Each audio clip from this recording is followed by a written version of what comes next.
Apoquel is an extremely common medicine given to dogs who are very itchy and won't stop scratching their ears, their bellies and everything in between. In this video I am going to unveil the other treatments you can try instead of Apoquel, because let's be honest here, Apoquel is expensive and it is a medicine. It's a recurring medicine that has to go into your dog every so often, and I don't know you, but sometimes we do have to question why our dog needs to be on medicine, on steroids, on antihistamines. Even though Apoquel is none of those things, it's just a medicine, why our dog has to be on this medicine for so long. Now, I'm not going to beat around the bush, so I am going to give you some of these treatments and some of these ingredients first, and then I am going to give you some food for thought that might actually solve all your problems. Stay here for the supplements and for the replacement to Apoquel, but stay until the end of the video because that might actually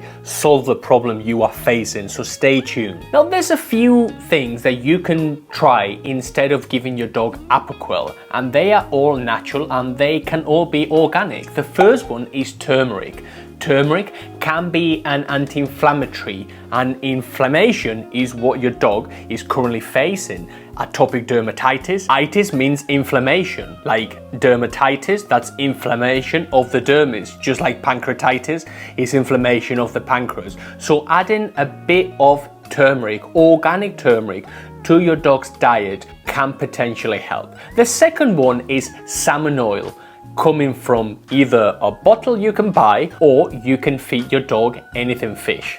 Things like salmon, things like natural sprats, anything fish will contain omega-3s. Omega-3s are incredibly anti-inflammatory. They are a power food, they are a superfood, and they are absolutely wonderful. The third ingredient I want to draw your attention to is apple cider vinegar. You can literally clean your dog's ears and your dog's paws with apple cider vinegar, and this is again calming, soothing, and will help your dog with that constant itching.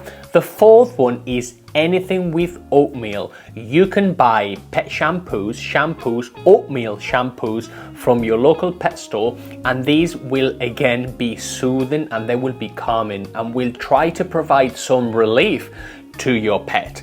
So those are some things you will want to try, but do not click away because I'm going to actually try to solve the problem you are currently having. So the first thing I want to tell you is that there are three sources of allergies.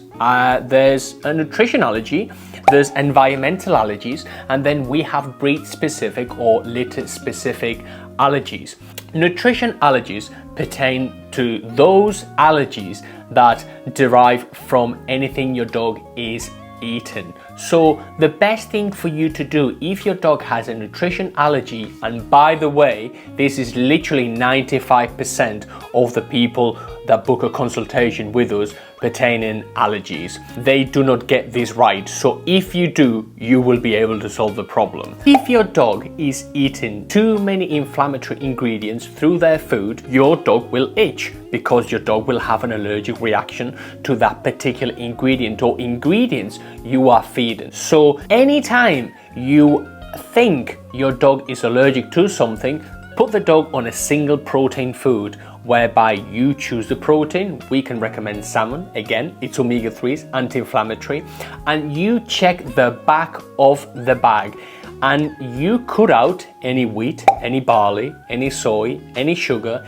any meat and animal derivatives, or any animal fats. The problem again with some vet prescription diets is that the ingredients are very vague. If you have been prescribed with a bag of dog food or cat food, or you have a bag or tin or whatever of pet food, check that the ingredients are not vague. We do not want to see things like cereals, things like derivatives of vegetable origin. We do not want to see oils and fats, and we do not want to see sugar, because sugar and rice flour and oils and fats and animal fats are unspecific. If your dog is allergic to one or two particular proteins and you feed the dog animal fats, you will not know what fats, what proteins your dog is intaking. Same with wheat, rice, corn, barley, or any other inflammatory ingredients. Those will be very, very hard for your dog and definitely your cat, because your cat is an obligate carnivore, to break it down. So if the food you are giving your dog or cat is too rich in carbohydrates, I can guarantee that by you removing those high glycemic inflammatory ingredients, you will be helping your dog's allergies. The second sort of allergy is an environmental allergy. Again, during certain times of the year, just like us, dogs or cats can be affected by dust mites, pollen, grass, could be sand, it could be anything, we do not know. But during certain times of the year, your dog or cat might be a bit more sniffly, but might be a bit more itchy, and they will scratch a bit more. So by you being aware of what sort of allergy your dog or cat has, you will be helping your dog or cat's condition. And the third one is breed specific. With the proliferation of certain dog breeds or certain over-engineered dog breeds, they tend to incur in some allergies and some health conditions, and those can only be mitigated. Like Dalmatians, for example, they tend to have problems. Blue Staffies, Blue Frenchies, or any other breeds that had been tailored to look a very specific way can be more prone to developing allergies. Again, in 95% plus of the consultation calls we do with our customers, we see that the food they are given is, again, full of inflammatory ingredients and too unspecific ingredients, such as, again, oils and fats, or animal fats, or meat and animal derivatives. If you are trying to get to grips with your dog's allergies and you are literally fed up with vet bills and having to go back every so often and nobody mentioning what it could actually be but prescribing Apoquel, you might want to read everything you are giving your dog and assess and truly see what could be causing your dog's allergies, what could be your dog reacting to. The only true way to determine what your dog or cat is allergic to is by getting a blood allergy test, and you can get this from lots of labs and lots of vets. The only problem is the cost. It might cost you between $500 and $1,000 or pounds or the equivalent in your country.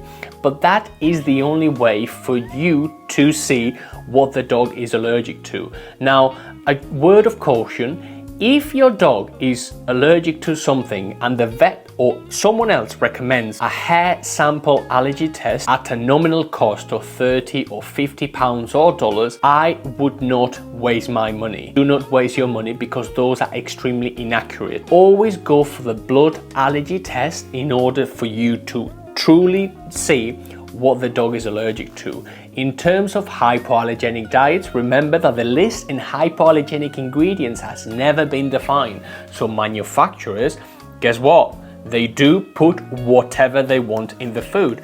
We see a lot of hypoallergenic foods with animal fats. Again, they are unspecific. They are full with fillers and inflammatory ingredients. So if you are trying to get to the bottom of this, you must assess everything you are giving your dog.